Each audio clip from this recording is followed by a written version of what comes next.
सॼी ज़िंदगी जंहिं ॾिना रुॻो ॾुख मूंखे आहे मारियो सिर्फ़ु प्यार जी बुख आयो कोन कॾहिं बि मूं ॾे चकर ते ॾेई सूर जहिया पुॼायो क़बर ते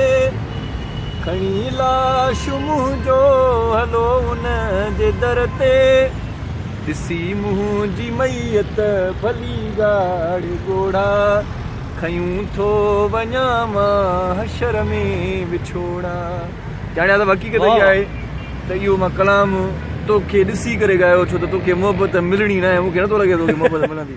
राति जे पहर में इहा तूं बदवा थो ॾींसि। न बदवा नथो ॾियां हिन जी कैफ़ियत अहिड़ी आहे। अॼु ख़बर अथई तव्हां थोरी हिन ते मॉडलिंग कई आहे। मां इहा वीडियो ॾिसी पंहिंजे गाने ते मूंखे जंहिं महिल इहा मां रिकॉर्डिंग कयां पियो सची ॻाल्हि ॿुधाए जंहिं महिल रिकॉर्डिंग कयां पियो त उन वक़्तु इहा कैफ़ियत न थी ऐं तुंहिंजी इन गाने ते मॉडलिंग ॾिसी मां रोई पियुसि। ऐं राति जे हिन पहर में मां हितां गुज़रां पियो पुठियों ट्रैफ़िक बि नाज़रीन ॾिसंदा हूंदव तव्हां हितां गुज़रां पियो त चांडियो हिते वेठो आहे अकेलो बेंच ते वेठो आहे। वेहण त हिनखे पंहिंजे प्यार सां खपे आहे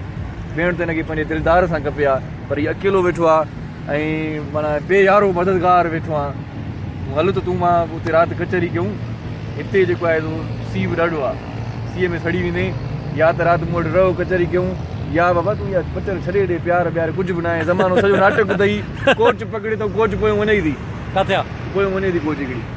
हितो ई कोच मिलंदई सौ सिधो ॻोठ जेको तुंहिंजो आहे दादू साइड आहे किथे आहे ॻोठ तुंहिंजो मीरपुर ख़ासि शुक्र आहे कुझु त ॻाल्हाए न वीडियो में मां चयो इन करे सुवाल पुछां कयां सो तूं ओॾे हलियो वञ जेकॾहिं तूं हिते तरसें थो ऐं मां वरी बि अॻे दफ़े बि तोखे ॿ पासूं ॾिनी हुअमि त हिकु तुंहिंजे लाइ आहे ॿी तुंहिंजे प्यार जे लाइ आहे। असां कोशिशि भरपूर कंदासीं ॿ पासूं मुंहिंजे प्रोग्राम जूं 14 तारीख़ ते 14 फेबरवरी ते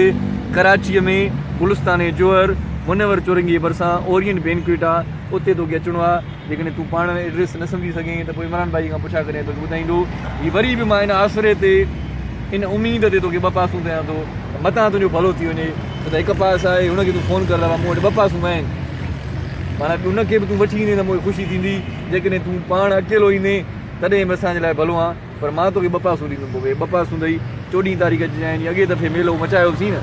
अॻे दफ़े जीअं असां गॾु हुयासीं अॻे दफ़े जीअं कचहरी कईसीं हिन दफ़े ॾाढा सुठा कलाम अथई। इहो कलाम हिकिड़ो त लाश ॿुधी तूं लाश थी वियो आहे अञा ॿिया कलाम ॿिया आहिनि सो अलाह तोखे हिदायत ॾे। मां त वरी बि चवां थो त मुड़ी वञ पर जेके नथो मुड़े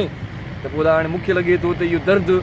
असांखां बर्दाश्त न थींदो तोखे कुझु थी वञे छो त हिन राति जे पहर में कराचीअ जे माना सुनसान शहर में इहा सुठी ॻाल्हि न आहे माण्हू ॾिसे थो पंहिंजे लाइ ॻाल्हाइनि था पिया सो वॾी महिरबानी 14 तारीख़ अचिजांइ ज़रूरु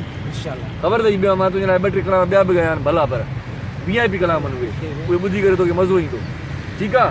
प्रॉमिस अंग्रेज़ी में चवंदा आहिनि वाइदो ओके मुंहिंजा जानी ओला तोखे सलामत रखे।